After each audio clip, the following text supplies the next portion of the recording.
Good morning students.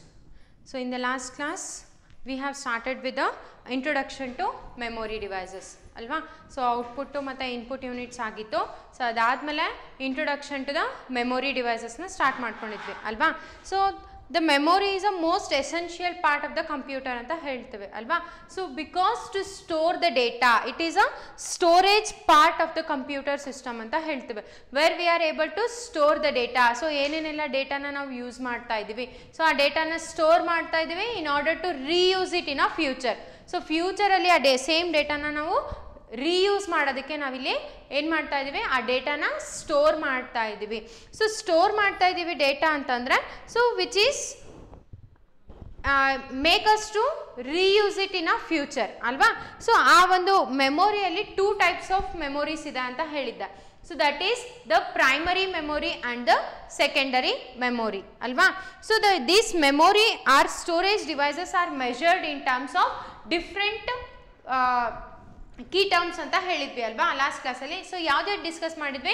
So this storing and the memories are measured in terms of bits, bytes, yes, gigabytes, bits, bytes and kilobytes, megabyte, gigabyte, petabyte, terabytes ಎಲ್ಲ ನೋಡಿದ್ವಿ ಅಲ್ವಾ last ಕ್ಲಾಸಲ್ಲಿ. Yes, so here 8 bit is nothing but a single bit, that is either 0 or the 1, 0 ಅಥವಾ 1. ಆ ಒಂದು ಸಿಂಗಲ್ಗೆ ನಾವು single unit ಅಥವಾ ಒಂದು ಸಿಂಗಲ್ ಬಿಟ್ಟಿಗೆ ಇಲ್ಲಿ ಒಂದು ಬಿಟ್ ಅಂತ ಮೆನ್ಷನ್ ಮಾಡ್ತಾ ಇದ್ದೀವಿ, ಮೆಷರಿಂಗ್ ಮಾಡ್ತಾ ಇದ್ದೀವಿ. ಸೊ ಅದೇ ಥರ ಆ ಥರ ಒಂದು ಸಿಂಗಲ್ ಬಿಟ್ ಸೇರಿಕೊಂಡು 8 ಬಿಟ್ಸ್ ಆಯಿತು ಅಂದರೆ ಆ 8 ಬಿಟ್ಸ್ನ ಒಂದು ಬೈಟ್ ಅಂತೇಳಿ ಕರಿತಾ ಇದ್ದೀವಿ. ಓಕೆನಾ. ಸೊ ಆ ಬೈಟ್ ಏನಿದೆ, ಆ ಸೇಮ್ ಬೈಟ್ 1024 ಬೈಟ್ಸ್ ಆಯಿತು ಅಂದರೆ ಅದನ್ನು 1 ಕಿಲೋಬೈಟ್ ಅಂತ ಕರಿತಾ ಇದ್ದೀವಿ. ಓಕೆನಾ. ಸೊ ದೋಸ್ 1024 ಕಿಲೋಬೈಟ್ ಸೇರಿಬಿಟ್ಟು ಒಂದು ಮೆಗಾಬೈಟ್ ಆಗ್ತಿದೆ, ದಟ್ ಈಸ್ 1 MB ಡೇಟಾ ಆಗ್ತಾ ಇದೆ. Okay. So same 1024 MB data ಸೇರಿಬಿಟ್ಟು ನಮಗೆ ಒಂದು ಗಿಗಾಬೈಟ್ ಆಗ್ತಾ ಇದೆ. ಸೊ ಒಂದು ಗಿಗಾಬೈಟಲ್ಲಿ ಎಷ್ಟು MBs ಇರುತ್ತೆ, 1024 MBs ಇರುತ್ತೆ. ಸೊ ಅದೇ 1 MBಯಲ್ಲಿ 1024 KB ಡೇಟಾ ಇರುತ್ತೆ. ಅರ್ಥ ಆಗ್ತಿದಲ್ಲ? S. So same like we have discussed the many terabyte, petabyte, exabyte, zettabyte, yottabyte and geobyte, brontobyte ಮತ್ತೆ geobyte ನು ಕೂಡ ನೋಡಿದ್ವಿ ಅಲ್ವಾ.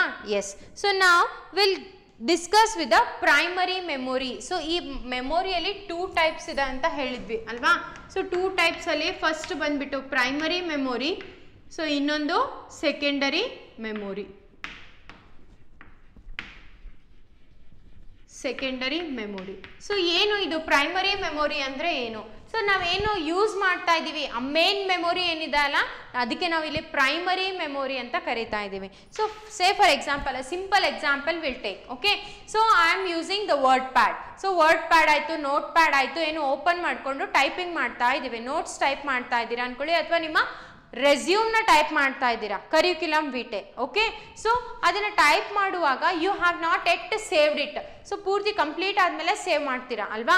ಸೊ ಬಿಫೋರ್ ಸೇವಿಂಗ್ ನೀವೇನು ಟೈಪ್ ಮಾಡ್ತಾ ಇದ್ದೀರಾ ನಿಮ್ಮ ಮಾನಿಟರ್ ಮೇಲೆ ಕಾಣ್ತಾ ಇದೆ ಅಲ್ಲ, ಸೊ ಆ ಒಂದು ಟೈಮ್ ಏನಾಗಿದೆ, ಸೊ ಎಲ್ಲಿ ಸೇವ್ ಆಗಿರುತ್ತೆ ಡೇಟಾ, ಅದು ಟೆಂಪರರಿ ಸ್ಟೋರೇಜ್ ಆಗಿರುತ್ತೆ, ಅದು ಪ್ರೈಮರಿ ಮೆಮೊರಿ ಅಂತ ಕರಿತೀವಿ.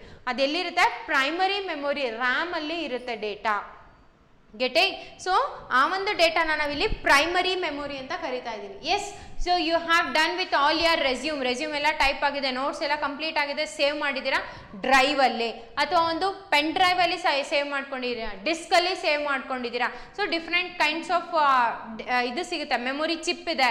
ಸೊ ಎಲ್ಲ ಡಿವೈಸಸಲ್ಲಿ ಎಲ್ಲೋ ಒಂದು ಕಡೆ ಸೇವ್ ಮಾಡಿ ಇಟ್ಕೊಂಡಿದ್ದೀರಾ. ಸೊ ಅದೇನಾಯಿತು, ನಿಮಗೆ ಪರ್ಮನೆಂಟ್ ಸ್ಟೋರೇಜ್ ಆಯಿತು. So it is not a temporary. Okay. So it is a permanent storage device alva. So that can be used in a future. So adana ನಾವು future ಅಲ್ಲಿ ಯಾವಾಗ ಬೇಕು ಅವಾಗ ಅದನ್ನ ಯೂಸ್ ಮಾಡ್ಕೋಬಹುದು. ಸೊ ಆ ಟೆಂಪರರಿ ಸ್ಟೋರೇಜ್ ಯಾವುದು, ಸೆಕೆಂಡರಿ ಸ್ಟೋರೇಜ್ ಡಿವೈಸ್ನ ನಾವಿಲ್ಲಿ ಪರ್ಮನೆಂಟ್ ಸ್ಟೋರೇಜ್ ಅಂತ ಕರಿತೀವಿ, ವೆರಾಸ್ ಪ್ರೈಮರಿ ಮೆಮೊರಿನ ನಾವಿಲ್ಲಿ ಟೆಂಪರರಿ ಮೆಮೊರಿ ಅಂತಾನು ಕರಿತೀವಿ. Okay. So whereas your primary memory is non volatile, it is temporary. So whereas it is permanent memory. So here, so primary memory is non-volatile, whereas secondary memory is volatile. So what is this volatile and non-volatile? So ಏನು volatile ಮತ್ತು non volatile ಅಂದರೆ ಅಲ್ವಾ? S. So ಇಲ್ಲಿ temporary storing ಅಥವಾ temporary memory ಅಂತ ಕರೆದೆ. Example ಏನು ಕೊಟ್ವಿ? So at we have not save the format. So ಏನೋ ಒಂದು ಫಾರ್ಮ್ಯಾಟ್ ಮಾಡ್ತಾ ಇದ್ದೀರಾ, ಪೇಂಟಿಂಗ್ ಮಾಡ್ತಾ ಇದ್ದೀರಾ, ಸೊ ಆ ಪೇಂಟಿಂಗ್ನ ಇನ್ನೂ ಸೇವ್ ಮಾಡಿಲ್ಲ. ಎಲ್ಲಿದೆ ಅದು? ಪ್ರೈಮರಿ ಮೆಮೊರಿ, ಟೆಂಪರರಿ ಮೆಮೊರಿಯಲ್ಲಿದೆ. ಓಕೆನಾ? ಸೊ ಎಲ್ಲ ಕಂಪ್ಲೀಟ್ ಆದಮೇಲೆ ಸೇವ್ ಮಾಡಬೇಕು ಅಂದ್ಕೊಂಡಿದ್ದೀರಾ. ಸೊ ಇನ್ನು ಟೈಪ್ ಮಾಡ್ತಾ ಇದ್ದೀರಾ ಅಥವಾ ಡ್ರಾ ಮಾಡ್ತಾ ಇದ್ದೀರಾ, ಸಡನ್ನಾಗಿ ಪವರ್ ಫೇಲ್ಯೂರ್ ಆಯಿತು, ಎಲೆಕ್ಟ್ರಿಸಿಟಿ ಆಫ್ ಆಯಿತು. ಸೊ ಏನಾಗುತ್ತೆ ಆವಾಗ? ಸೊ ನೀವು ಸೇವ್ ಮಾಡಿಲ್ಲ ಅಂದರೆ ಆ ಡೇಟಾ ಏನಾಯಿತು? ಟೆಂಪರರಿ ಸ್ಟೋರೇಜ್, ಪ್ರೈಮರಿ ಮೆಮೊರಿಯಲ್ಲಿ ಇತ್ತಲ್ವಾ ಡೇಟಾ ಅದು, because you have not saved it ಅಲ್ವಾ? ಸೊ ಆ ಪ್ರೈಮರಿ ಮೆಮೊರಿಯಲ್ಲಿರುವಂಥ ಡೇಟಾ ಎಲ್ಲ ಏನಾಗುತ್ತೆ? ಡಿಸಪಿಯರ್ ಆಗುತ್ತೆ, ವ್ಯಾನಿಷ್ ಆಗುತ್ತೆ. So you will not able to receive the data, retrieve the data once again. ಅದೇ ಸೇಮ್ ಡೇಟಾ ನಿಮಗೆ ಮತ್ತೆ ರಿಟ್ರೀವ್ ಆಗೋದಿಲ್ಲ. ಸೊ ಅದಕ್ಕೆ ಆ ಪ್ರೈಮರಿ ಮೆಮೊರಿನ ನಾವಿಲ್ಲಿ ವೊಲಟೈಲ್ ಅಂತ ಕರಿತಾ ಇದ್ದೀವಿ. ಅರ್ಥ ಆಗ್ತಿದಲ್ಲ? So volatile is it primary memory is a non volatile because the data are the instruction which has been saved which is there in a primary memory is disappear when the power is failure. Sudden ಆಗಿ power failure ಆಯಿತು ಅಂದರೆ ಆ data ಏನಾಗುತ್ತೆ? ನಮಗೆ disappear ಆಗುತ್ತೆ, vanish ಆಗುತ್ತೆ, ಮತ್ತೆ ಆ ಡೇಟಾ ನಮಗೆ ಸಿಗೋದಿಲ್ಲ. Getting? So if we go with the secondary memory, it is a purely volatile ಅಂತ ಹೇಳ್ತೀವಿ. ಸೊ ಆಲ್ರೆಡಿ ಡೇಟಾ ಸೇವ್ ಮಾಡಿದ್ದೀರಾ, ಸೇವ್ ಮಾಡಿದ್ಮೇಲೆ ಪವರ್ ವ್ಯಾನಿಷ್ ಆಗಿದೆ, ಸೊ ಕಂಪ್ಯೂಟರ್ ಆಫ್ ಆಗಿಬಿಟ್ಟಿದೆ ಅಂದರೆ, ಸೊ ನಿಮಗೆ ನೆಕ್ಸ್ಟ್ ಕಂಪ್ಯೂಟರ್ ಪವರ್ ಯಾವಾಗ ರಿಟರ್ನ್ ಆಗುತ್ತೆ, ಎಲೆಕ್ಟ್ರಿಸಿಟಿ ಯಾವಾಗ ಬರುತ್ತೆ, ಕರೆಂಟ್ ಯಾವಾಗ ಬರುತ್ತೆ, ಮತ್ತೆ ಕಂಪ್ಯೂಟರ್ನ ಆನ್ ಮಾಡಿದ್ರೆ ನಿಮಗೆ ಮತ್ತೆ ಡೇಟಾ ಎಲ್ಲಿ ಸೇವ್ ಮಾಡಿರ್ತೀರೋ ಅಲ್ಲಿಂದನೇ ಮತ್ತೆ ಫೆಚ್ ಮಾಡ್ತೀರಾ. ಅರ್ಥ ಆಯ್ತಾ? So that is the difference between the primary memory and the secondary memory. So primary memory is a non volatile in nature. Getting? So why it is non-volatile? Because the data which is present in a primary memory will be vanished when the power is failed. Okay? So whereas the secondary memory is a volatile memory because the data which is present in a secondary memory will be there whenever the power is failed. So power fail ಆಯಿತು ಅಂದ್ರೂ ಕೂಡ ನಮಗೆ data Vanish ಆಗೋದಿಲ್ಲ. Okay? Yes. So now the memory word refers to the main memory of a computer, whereas the word storage is used for a memory that exists on disk. So ಇಲ್ಲಿ ಮೆಮೊರಿನ ನಾವಿಲ್ಲಿ main memory ಅಂತ ಕರಿತಾ ಇದ್ದೀವಿ. First we'll discuss briefly about the primary memory. Okay? So just I have said the differences about primary memory and the secondary memory. Now we'll discuss the primary memory first.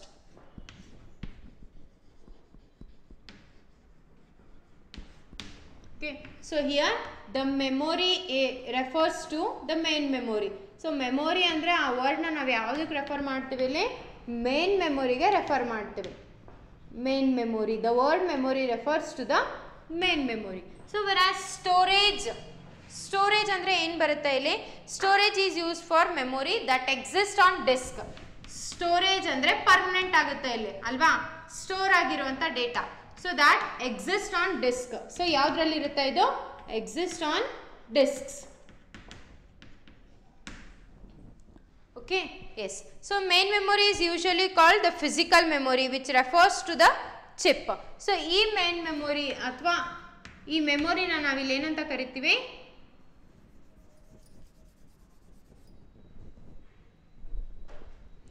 Physical memory. Physical memory ಅಂತಲೂ ಕರಿತೀವಿ and which is referred to as chip. IC ಅಂತ ಏನು ಕರಿತೀವಲ್ಲ, integrated circuit chip, IC chip, integrated circuit chip, integrated circuit chip which is capable of holding data and instruction. So ಈ ಒಂದು physical memory ಏನು ಮಾಡುತ್ತೆ? IC chip. So this is capable of holding, so ಡೇಟಾನ ಮತ್ತು ಇನ್ಸ್ಟ್ರಕ್ಷನ್ನ hold ಮಾಡಿರುತ್ತೆ. Okay, holding data and instructions.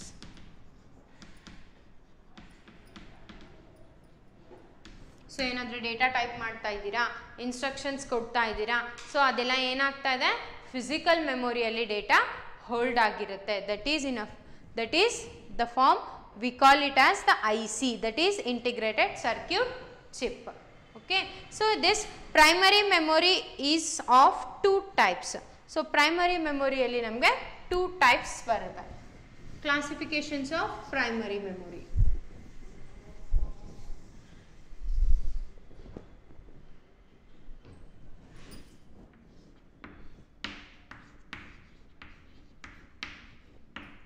ROM and RAM.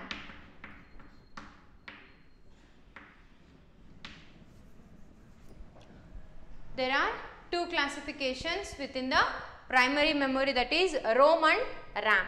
So here ROM stands for read only memory. Read only memory. Whereas RAM stands for random access memory. Random access memory.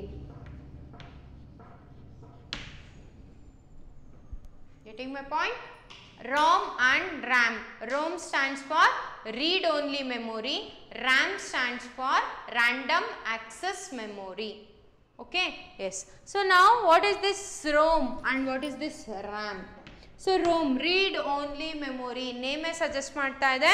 So the data which is present in a ROM memory ಅಲ್ಲಿರುವಂಥ data, that is only able to read the data. Read only memory. We can write the data into that. ಅದರೊಳಗಡೆ ನಾವು ಡೇಟಾನ ಬರೆಯೋದಕ್ಕಾಗೋದಿಲ್ಲ. Only we can read out the data. ಕಂಪ್ಯೂಟರಿಂದ ಬರೋವಂಥ ಡೇಟಾನ just read ಮಾಡ್ಬೋದು. ಆ ಡೇಟಾನ ನಾವು ರೈಟ್ ಮಾಡೋದಕ್ಕೆ, write is nothing but giving the data into the processor. ನಾವು ಡೇಟಾನ ಕೊಡ್ತಾ ಇರೋದು. ರೀಡ್ ಔಟ್ ಅಂದರೆ ಪ್ರಾಸೆಸರಲ್ಲಿ ಇರುವಂಥ ಡೇಟಾನ ನಾವು ರೀಡ್ ಮಾಡೋದಕ್ಕೆ ನಾವಿಲ್ಲಿ ರೀಡ್ ಮತ್ತು ರೈಟ್ ಆಪರೇಷನ್ ಅಂತ ಕರಿತೀವಿ. ಓಕೆನಾ? So here it is read only memory ಅಂತ ಕರಿತಾ ಇದ್ದೀವಿ. So this read only memory, in this read only memory information is pre-recorded or burnt ಅಂತ ಕರಿತೇವೆ. pre-recorded ಅಂದ್ರೆ ಡೇಟಾ ಅದರಲ್ಲಿ ಮೊದಲೇನೆ ಇರುತ್ತೆ, ಇನ್ಬಿಲ್ಟ್ ಡೇಟಾ ಅದರೊಳಗಡೆ ಇರುತ್ತೆ. Okay, so that is recorded into the ROM chip at manufacturing time. So ನಿಮ್ದೇನು IC ಚಿಪ್ನ manufacture ಮಾಡ್ತಾ ಇರ್ತಾರಲ್ಲ, ಆ ಮ್ಯಾನುಫ್ಯಾಕ್ಚರಿಂಗ್ ಟೈಮಲ್ಲೇ ಆ ROM-ಅಲ್ಲಿ ಡೇಟಾನ ಏನು ಮಾಡಿರ್ತಾರೆ, ಪ್ರೀ ರೆಕಾರ್ಡೆಡ್ ಮಾಡಿರ್ತಾರೆ. ಆರ್ ಬರ್ನ್ ಅಂತ ಹೇಳ್ತೀವಿ. CD ಬರ್ನ್ ಮಾಡಿಸ್ಕೊಂಬನ್ನಿ ಅಂತ ಹೇಳ್ತಾರೆ. So burn is nothing but record ಮಾಡಬೇಕು, ಅದರಲ್ಲಿ ಡಾಟಾನ ಹಾಕಬೇಕು ಅಂತ.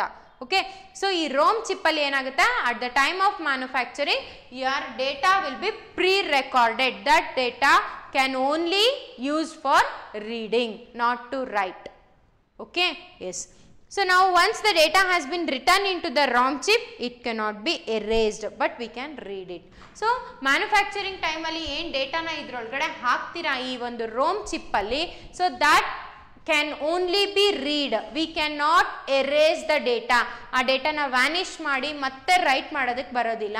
Once the data has been written into the ROM chip, so that can only be read out. Okay, yes. So now when we switch off the computer, the contents of the ROM are not erased but remain stored permanently. So ಇಲ್ಲಿ ಏನಾಗ್ತಾ ಇದೆ, data which is present in a ROM ಅಲ್ಲಿರುವಂಥ data ಏನಾಗುತ್ತೆ, erase ಆಗೋದಿಲ್ಲ. So that is present ಅಂತ that is remain stored ಅಂತ ಹೇಳ್ತಾ ಇದ್ದೀವಿ. Okay,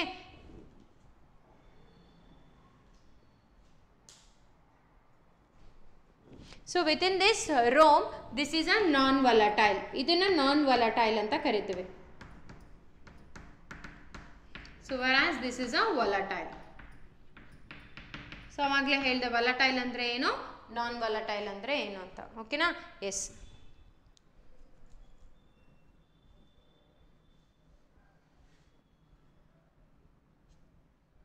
yes. So the next thing is the categories of ROM. So ROM ಅಲ್ಲಿ ಏನೇನು categories ಬರುತ್ತೆ, sub divisions of ROM. Okay, so ROM ಅಲ್ಲಿ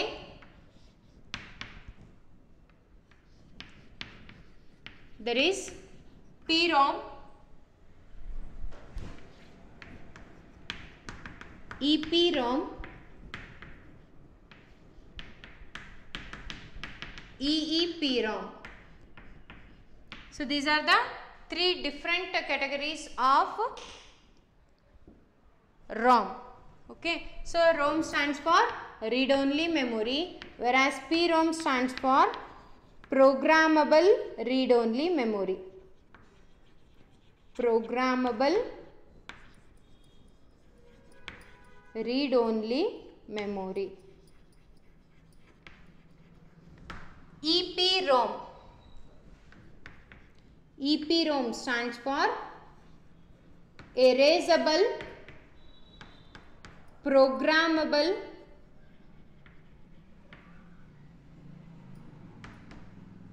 read only memory.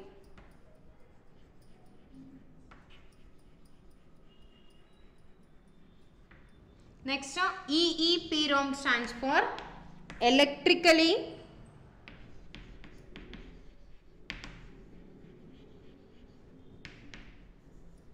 erasable programmable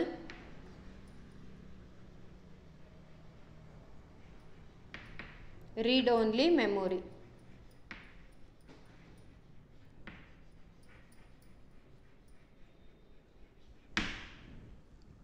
Electrically erasable programmable read only memory. Okay, yes, so we'll see one by one. PROM is a memory on which data can be written only once. Programmable read only memory. So PROM alli enagutte, so data can be written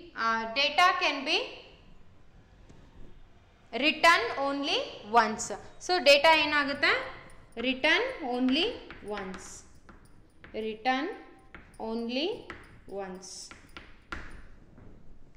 So a variation of PROM chip is that it is not burnt at the manufacturing time, but it can be programmed using PROM programmers. So ee PROM alli enagutte, so ROM alli yav tara ROM chip alli manufacturing time alli data na write ಮಾಡ್ತಿದ್ರು, so manufacturing time alli idralli data na write ಮಾಡೋದಿಲ್ಲ.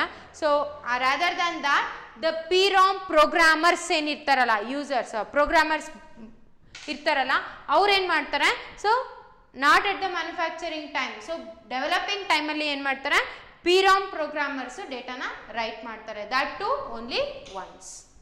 Okay, yes. So PROM is also a non volatile memory. So PROMನು ಕೂಡ ಇಲ್ಲಿ non volatile memory ಅಂತ ಕರಿತೀವಿ. Non volatile memory, that the data cannot be vanished at a data cannot be vanished if the power failed. Power fail ಆಯಿತು ಅಂದ್ರೂ ಕೂಡ ಅಲ್ಲಿ data Vanish ಆಗೋದಿಲ್ಲ. Okay, so the data will remains the same. Next EPROM. So this EPROM stands for erasable programmable read only memory. So in this information can be erased and reprogrammed using a special PROM programmer. So ಇದರಲ್ಲಿ ಏನು ಮಾಡ್ತಾರೆ, ಡೇಟಾನ erase ಮಾಡಿ ಮತ್ತೆ special PROM ಪ್ರೋಗ್ರಾಮರ್ಸು ಮತ್ತೆ ಡೇಟಾನ ಇಲ್ಲಿ write ಮಾಡಬಹುದು. Getting this is the special feature of erasable programmable read only memory. Okay, next EPROM is a non volatile. ಇದು ಕೂಡ ಇಲ್ಲಿ ನಾನ್ ವಾಲಟೈಲ್ ಆಗುತ್ತೆ. Non volatile. Okay, next EPROM is different from PROM, whereas PROM can be written only once, cannot be erased, but ultraviolet rays is used to erase the content of PROM. So here ಇಲ್ಲಿ ಏನು ಹೇಳ್ತಾ ಇದ್ದೀವಿ, so here only once the data is written. PROM ಅಲ್ಲಿ ಏನು ಮಾಡ್ತೀವಿ, ಬರೀ ಡೇಟಾನ one time ಮಾತ್ರ ಬರಿತೀವಿ, that is not at the manufacturing time. So special PROM ಪ್ರೋಗ್ರಾಮರ್ಸ್ನ ಯೂಸ್ ಮಾಡಿಕೊಂಡು ಇಲ್ಲಿ ಡೇಟಾನ ರೈಟ್ ಮಾಡ್ತೀವಿ. ಬಟ್ ಇಲ್ಲೇನಾಗುತ್ತೆ, ಡೇಟಾ PROM ಪ್ರೋಗ್ರಾಮರಿಂದನೇ ಬರಿತೀವಿ. So if we want we can erase the data. ಇಲ್ಲಿ ಡೇಟಾ ಏನಾಗುತ್ತೆ, ಎರೇಸ್ ಆಗುತ್ತೆ, and it can be again rewrite by the special PROM programmers. Okay, so erasable programmable read only memory ಅಂತ ಹೇಳ್ತೇವೆ. ಓಕೆನಾ. So ಯಾವ ಥರ ಎರೇಸ್ ಮಾಡ್ತೀರಾ? So to erase the program, so we use the ultraviolet lights. So ultraviolet ಲೈಟ್ನ use ಮಾಡಿಕೊಂಡು ಇಲ್ಲಿ content EPROMನ ಕಂಟೆಂಟ್ನ ಎರೇಸ್ ಮಾಡ್ತೀವಿ. Okay. Next UV lights are used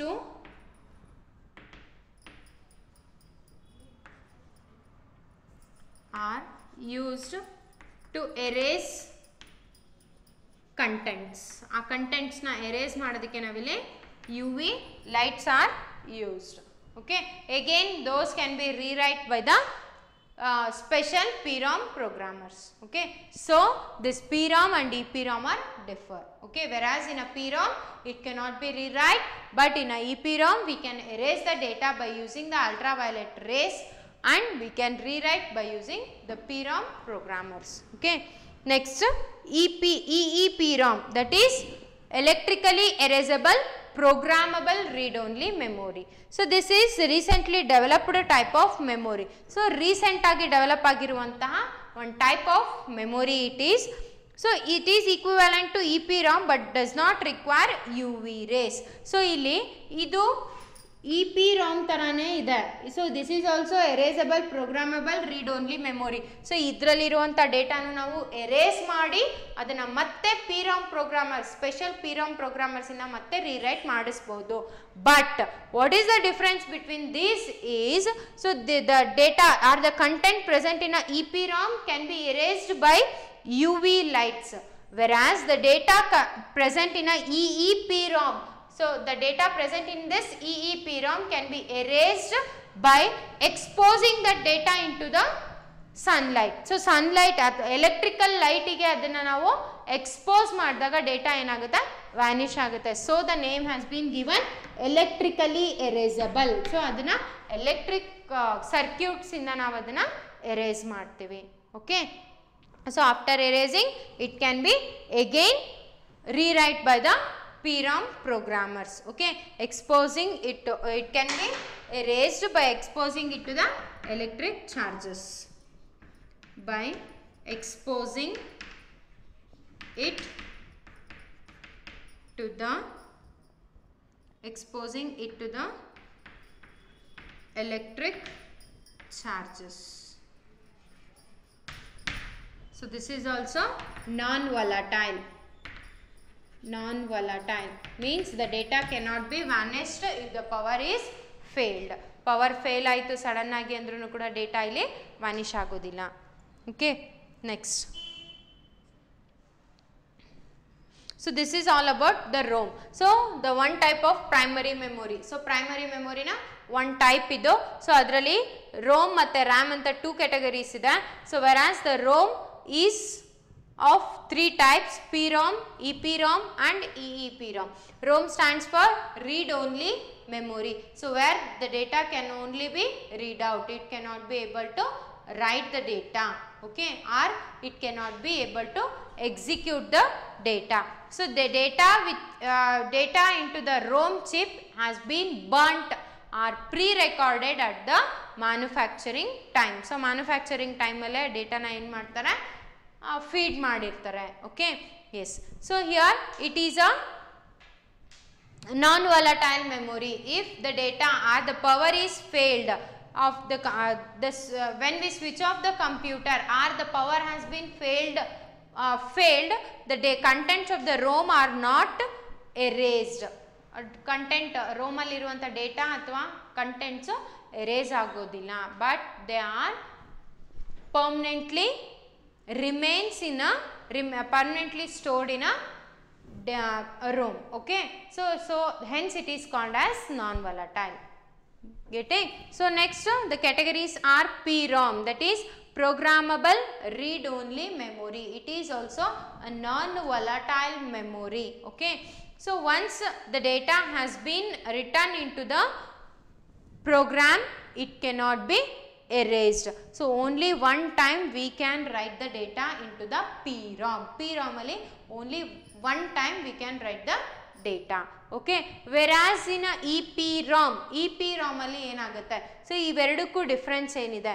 so here only once we can write the data, whereas in this EPROM we can erase the content and we can rewrite the content again by using the PROM programmers.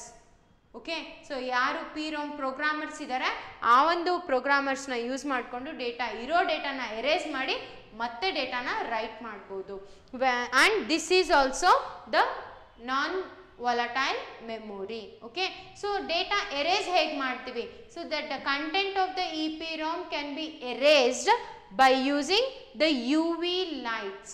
UV light, ultraviolet lights ನ use ಮಾಡಿಕೊಂಡು, ultraviolet rays ನ use ಮಾಡಿಕೊಂಡು EPROM ಅಲ್ಲಿ ಇರುವಂತ ಡೇಟಾನ erase ಮಾಡ್ತೀವಿ.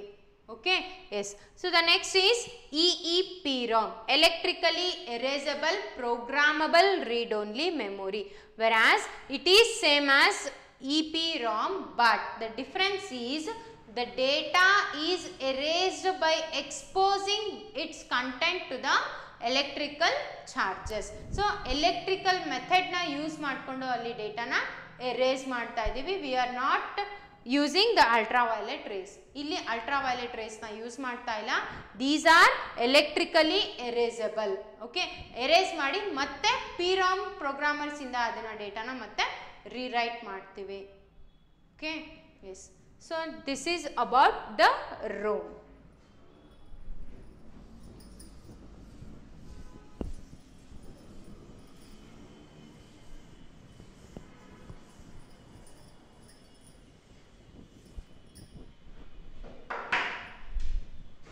Next, second type is RAM.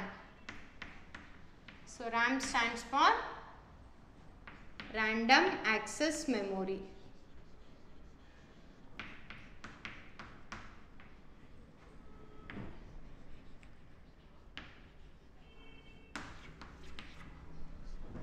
Random access memory. It's a more common type of memory found in modern computer. It's a most common type of memory. Common type of memory.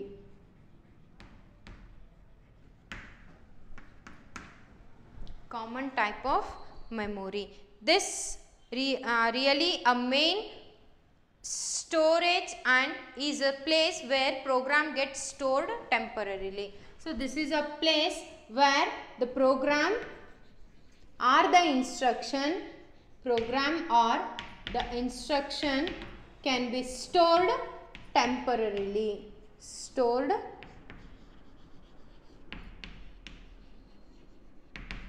temporarily. The data cannot be stored permanently in the RAM. RAM ಅಲ್ಲಿ data permanent ಆಗಿ store ಆಗೋದಿಲ್ಲ, only for the temporary purpose. When CPU runs program, it fetches the program instruction from the RAM and carries out. It wants to store it into the store in RAM. So ಇಲ್ಲಿ ಏನಾಗುತ್ತೆ, data CPU ಇಂದ fetch ಮಾಡೋದಾಗಿರ್ಬೋದು. So in the before classes we have discussed right, in the CPU, so processor ಇದೆ, so ಅದರಲ್ಲಿ ಸಾಕಷ್ಟು ALU CU registers ಎಲ್ಲ ಇದೆ, data save ಆಗಿರುತ್ತೆ ಅಲ್ವಾ. ಸೊ ಇಲ್ಲಿ ಪ್ರಾಸೆಸ್ ಆಗಬೇಕು ಡೇಟಾ ಅಂತಂದರೆ it need to transfer the data from one place to the another place, ಒಂದು ರೆಜಿಸ್ಟರಿಂದ ಇನ್ನೊಂದು register. Fetching is nothing but getting the data, accessing the data. So access ಮಾಡೋ ಟೈಮಲ್ಲಿ ಏನು ಕ್ಯಾರಿ ಮಾಡ್ತಾ ಇದಲ್ಲ ಡೇಟಾ, ಅದಕ್ಕೆ ನಾವಿಲ್ಲಿ ರ್ಯಾಂಡಮ್ ಆಕ್ಸೆಸ್ ಮೆಮೊರಿ ಅಂತ ಕರಿತಾ ಇದ್ದೀವಿ. ಸೊ ಎಲ್ಲಿ ತನಕ ಇರುತ್ತೆ, ಆ ಡೆಸ್ಟಿನೇಷನಿಗೆ ತಗೊಂಡೋಗಿ ಆ ಡೇಟಾನ ಹಾಕೋ ತನಕ ಅಲ್ಲೇನಾಗಿರುತ್ತೆ, ಟೆಂಪರರಿ ಸ್ಟೋರೇಜ್ ಆಗಿರುತ್ತೆ ಡೇಟಾ. ಓಕೆ, ಸೊ ಇಲ್ಲಿ ರ್ಯಾಂಡಮ್ ಆಕ್ಸೆಸ್ ಮೆಮೊರಿ, ರ್ಯಾಮ್ನ ನಾವಿಲ್ಲಿ ಟೆಂಪರರಿ ಸ್ಟೋರೇಜ್ ಡಿವೈಸ್ ಅಂತ ಕರಿತಾ ಇದ್ದೀವಿ. Okay, yes, when we switch off the computer, whatever the stored data is there, that will be disappeared. So this is called volatile memory. So ಇಲ್ಲಿ RAM ನ ನಾವಿಲ್ಲಿ volatile memory ಅಂತ ಕರಿತಾ ಇದ್ದೀವಿ.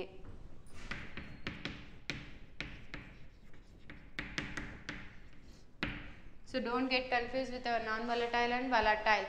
Volatile is nothing but the data will be erased. In non-volatile, the data will not be erased. Okay. Next, main memory store many data items and way of retrieving when needed. So ಇಲ್ಲಿ main ಮೆಮೊರಿಯಲ್ಲಿ ಏನಾಗಿರುತ್ತೆ, data ಸಾಕಷ್ಟು data store ಆಗಿರುತ್ತೆ. So ಯಾವಾಗ ಬೇಕೋ ಡೇಟಾನ ನಾವಿಲ್ಲಿ ಏನು ಮಾಡ್ತೀವಿ, fetching ಮಾಡ್ತೀವಿ, or the retrieving when we need it. Okay, so input CPU, main memory, output. So somewhat instruction I have given as input to the CPU. So CPU ALU ಅಲ್ಲಿ for example value of A and B ಅಂತ ಕೊಟ್ಟಿದ್ದೀನಿ, add A and B. So A and B value ಎಲ್ಲಿದೆ, ಮೆಮೊರಿಯಲ್ಲಿ store ಆಗಿದೆ. A value 10, B value 20 ಅಂತೇಳಿ. So ಇಲ್ಲಿಗೆ instruction ಬಂದಿದೆ that add A and B ಅಂತೇಳಿ, but it don't know the value of A and B. It need to fetch the value of A and B from the main memory ಅಲ್ವಾ. Main ಮೆಮೊರಿಯಿಂದ ಡೇಟಾನ fetch ಮಾಡಬೇಕು. So retrieving of data whenever it needs A, whenever it needs B, ಆ data ಯಾವಾಗ ಬೇಕೋ ಅವಾಗ ಏನು fetch ಮಾಡುತ್ತಲ್ಲ ಅದಕ್ಕೆ ರಿಟ್ರೀವಿಂಗ್ ಅಥವಾ ಆಕ್ಸೆಸ್ ಅಂತ ಹೇಳ್ತೇವೆ. ಸೊ ಇಲ್ಲಿಂದ ಇಲ್ಲಿಗೆ ಏನು ಡೇಟಾ ಬರ್ತಾ ಇದೆ, it is by using the RAM memory. Okay, so ಇದು ಆಕ್ಸೆಸ್ ಮಾಡ್ತಾ ಇದೆ, ಆ ಟೈಮಲ್ಲಿ ಪವರ್ ಫೇಲ್ಯೂರ್ ಆಯಿತು ಅಂದರೆ ಆಕ್ಸೆಸ್ ಮಾಡ್ತಾ ಇರೋ ಡೇಟಾ ಏನಾಗುತ್ತಾ, ವ್ಯಾನಿಷ್ ಆಗುತ್ತೆ. So RAM is a volatile memory ಅಂತ ಕರಿತೇವೆ. Getting? Yes. So here when we are receiving the ಡೇಟಾನ ರಿಸೀವ್ ಮಾಡ್ತಾ ಇದ್ದೀರಾ. ಸೊ ಇಲ್ಲಿ ಏನು ಮಾಡ್ತಾ ಇದ್ದೀವಿ, so the data is getting stored. So data store ಆಗ್ತಾ ಇದೆ with the different boxes. So ಇಲ್ಲಿ ಯಾಕೆ ನಾನು ಮೆಮೊರಿನ ಈ ಥರ ಬರೆದಿದ್ದೀನಿ, so the data is stored in a different boxes. Different boxes ಅಲ್ಲಿ ಡೇಟಾ ಏನಾಗ್ತಾ ಇದೆ, ಇಲ್ಲಿ ಸ್ಟೋರ್ ಆಗ್ತಾ ಇದೆ. So each box will be having its own unique number. ಪ್ರತಿಯೊಂದು ಬಾಕ್ಸಿಗೂ ಇಲ್ಲಿ ಏನಿದೆ, ಇಟ್ಸ್ ಓನ್ ಯೂನಿಕ್ ನಂಬರ್ ಇದೆ. ಯಾಕೆ ಯೂನಿಕ್ ನಂಬರ್ ಇದೆ, in order to identify the box name. ಆ ಬಾಕ್ಸಲ್ಲಿ ಯಾವ ಡೇಟಾ ಇದೆ, ಸೊ ಆ ಒಂದು ಬಾಕ್ಸ್ ಏನು ಡೇಟಾ ಹೋಲ್ಡ್ ಮಾಡಿದೆ, ಸೊ ಅದನ್ನು ನಾವು ಐಡೆಂಟಿಫೈ ಮಾಡೋದಕ್ಕೆ ಇಲ್ಲಿ ಪ್ರತಿಯೊಂದು ಬಾಕ್ಸಿಗೂ ಯೂನಿಕ್ ಐಡೆಂಟಿಫಿಕೇಶನ್ ನಂಬರ್ನ ಕೊಟ್ಟಿದ್ದೀವಿ. Unique identification numbers it has been provided to each box. Getting? Yes. So now this memory has number of location in to store the data. Each location will be having. So ಇಲ್ಲಿ ನಾವು ಇಲ್ಲಿ boxes ಅಂತ ನಾವು normal language ಅಲ್ಲಿ ಕರಿತಾ ಇದ್ದೀವಿ, but in CS language we are calling it as a location. ಇದನ್ನ ನಾವಿಲ್ಲಿ ಲೊಕೇಶನ್ ಅಂತ ಕರಿತಾ ಇದ್ದೀವಿ. So each location will be having its own unique number. ಎಲ್ಲ ಲೊಕೇಶನ್ಸ್ಗೂ ನಾವಿಲ್ಲಿ ಡಿಫ್ರೆಂಟ್ ಯೂನಿಕ್ ನಂಬರ್ಸ್ನ ಕೊಡ್ತಾ ಇದ್ದೀವಿ. ಆ ಒಂದು ಯೂನಿಕ್ ನಂಬರ್ಸ್ಗೆ ನಾವಿಲ್ಲಿ ಅಡ್ರೆಸ್ ಅಂತ ಕರಿತಾ ಇದ್ದೀವಿ. Okay, so this unique number is called as memory address. Memory address. Getting? So memory address is nothing but it is a unique identification of each location. ಪ್ರತಿಯೊಂದು location ಈಗ where the data has been stored in a main memory, so that each location will be identified by using the unique identification number. So that each unique identification number is termed as memory address. So ಆ memory ಅಡ್ರೆಸ್ನ use ಮಾಡಿಕೊಂಡು ನಾವೇನು ಮಾಡ್ತೀವಿ, CPU ಇಂದ ಡೇಟಾನ fetch ಮಾಡ್ತೀವಿ. So while fetching the data or while retrieving the data, so it is very easy to give the unique identification number. So unique identification number, for example 121 123. so ನಿಮಗೆಲ್ಲ ಈಗ student ID register numbers ಅಂತ ಕೊಡ್ತಾರೆ ಅಲ್ವಾ. So ಆ register number ಕೊಟ್ಟ ತಕ್ಷಣ so ಅದರಲ್ಲಿ ನಿಮ್ಮ ಡೇಟಾ ಎಲ್ಲ ಬಂದ್ಬಿಡುತ್ತೆ. ಸೊ ಏನು ಮಾಡ್ತಾ ಇದ್ದಾರೆ, ಏನು ಓದಿದ್ದಾರೆ ಅಲ್ವಾ, ಯಾವ ಕಾಲೇಜು ಸೆಂಟರ್ ಯಾವುದು, ಎಕ್ಸಾಮ್ ಸೆಂಟರ್ ಯಾವುದು, ಸಬ್ಜೆಕ್ಟ್ಸ್ ಯಾವುದ್ಯಾವ್ದು ಅಪಿಯರ್ ಆಗ್ತಾ ಇದೆ, ಎಲ್ಲ ಡೇಟಾ ಬಂದ್ಬಿಡುತ್ತೆ ಅಲ್ವಾ. So it is easy to identify a student. So same like here also, to make easy to find out the memory or the address of each location, we are using the memory address. By using those memory addresses, it is very easy to fetch the data. Getting? Yes. So here the operations of memory. So memory alli two operations agutta. Getting? So on this memory, so there will be the two operations.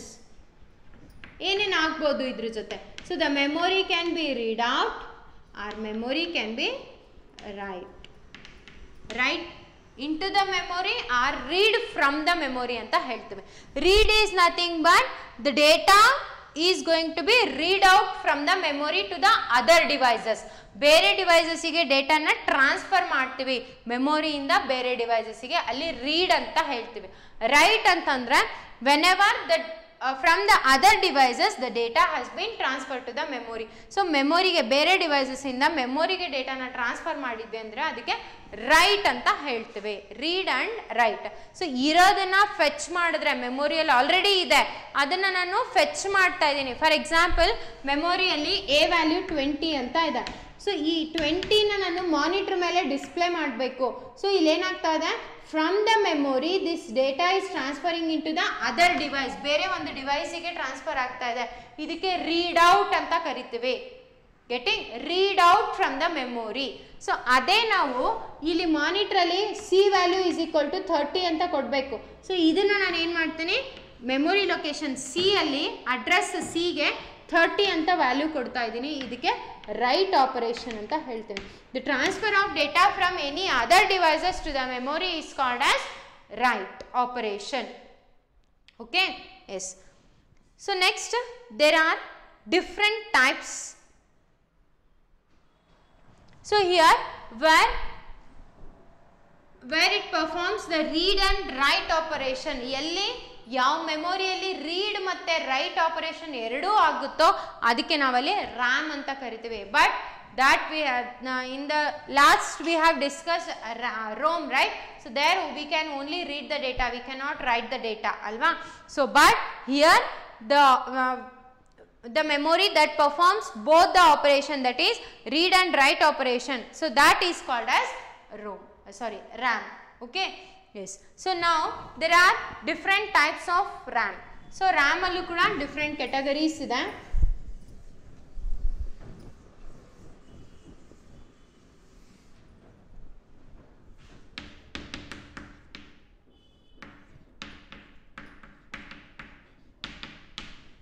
EDORAM antida. So it is extended data output, stands for extended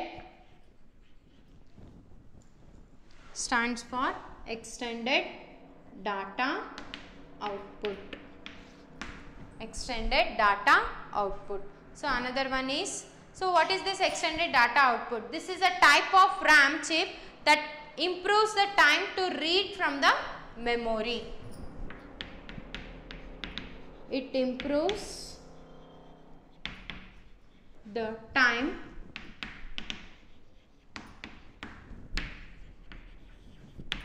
to read the data from memory, or in other terms we can say it is a faster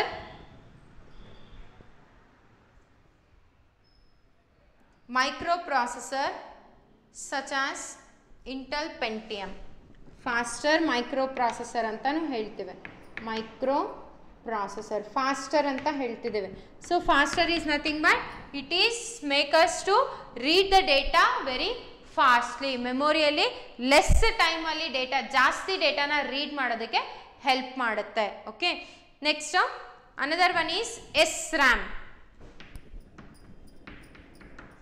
which stands for static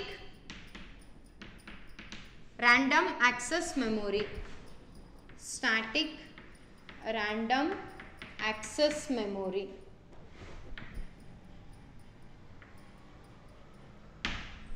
Static random access memory.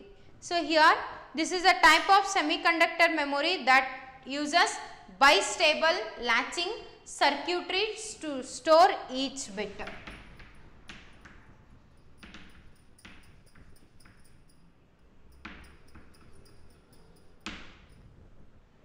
Type of semiconductor memory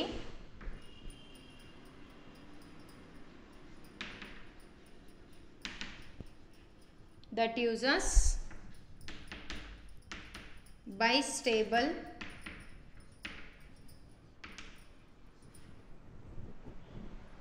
latching circuitry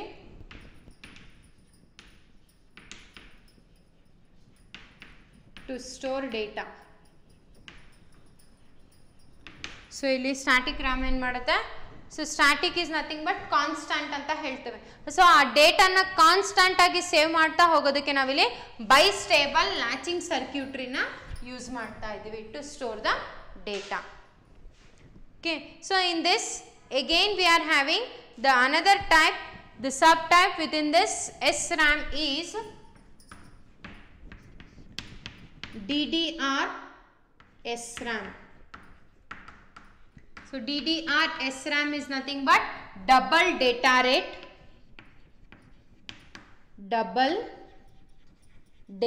rate static random access memory.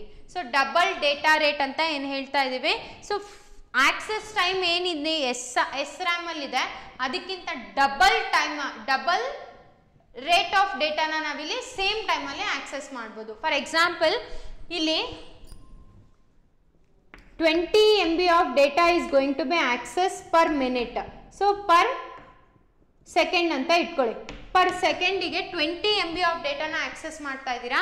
If we are following with the DDR double data rate, ಇಲ್ಲೇನಾಗುತ್ತೆ 40 MB of data can be accessed per second. Means data accessing data rate ಏನಾಗ್ತಾ ಇದೆ, increase ಆಗ್ತಾ ಇದೆ. Getting? So double data rate is also known as, it can also be written as synchronous DRAM, SDRAM, DDR SDRAM, synchronous dynamic random access memory.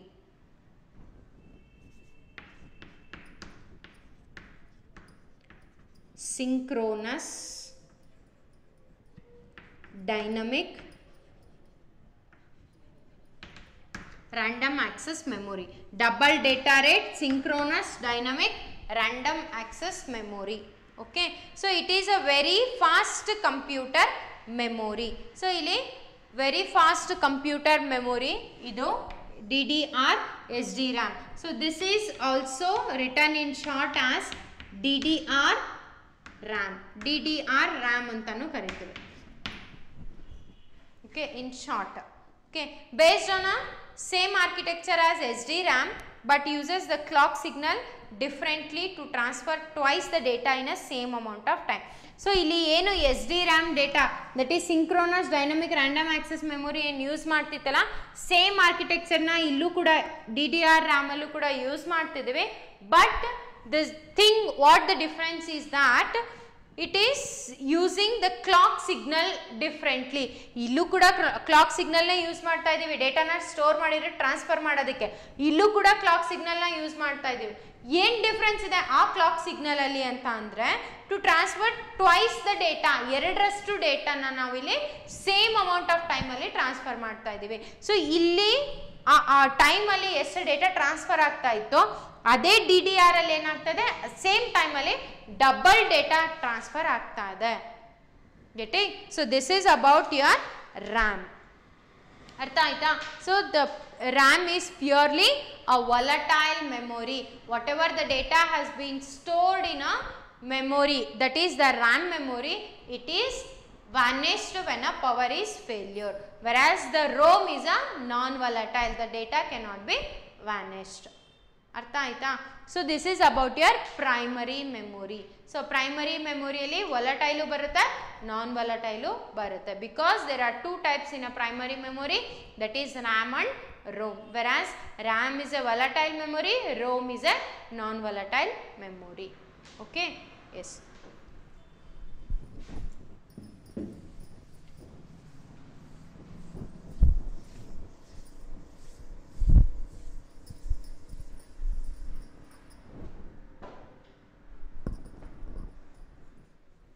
So next is, we have done with the primary memory. Now it is secondary memory.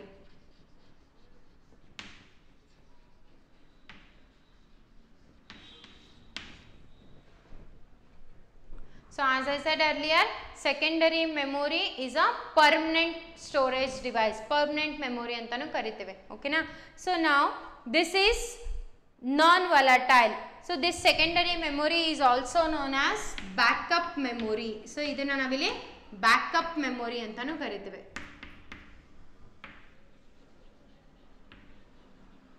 backup memory and it is non-volatile.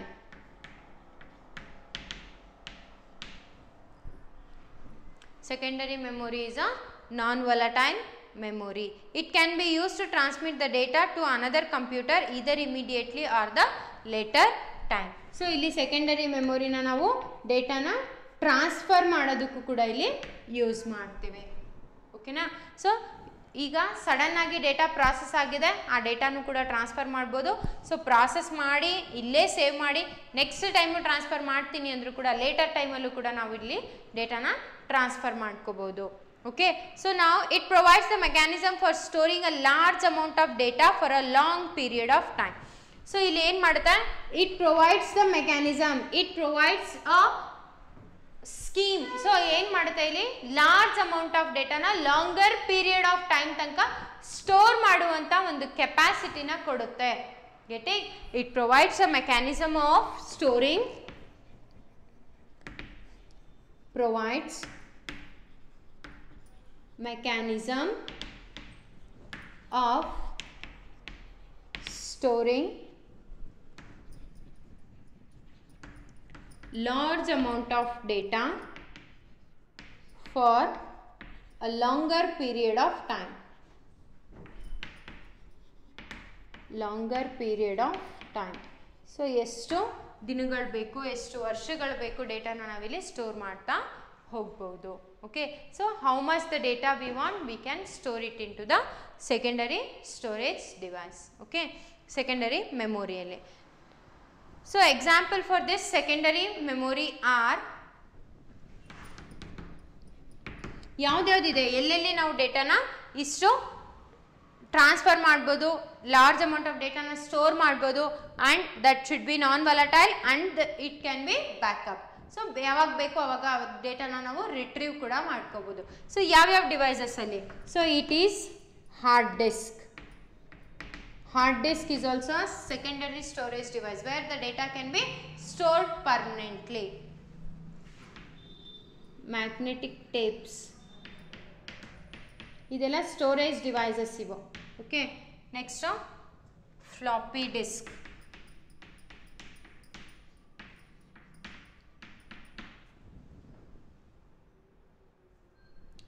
And CD-ROM.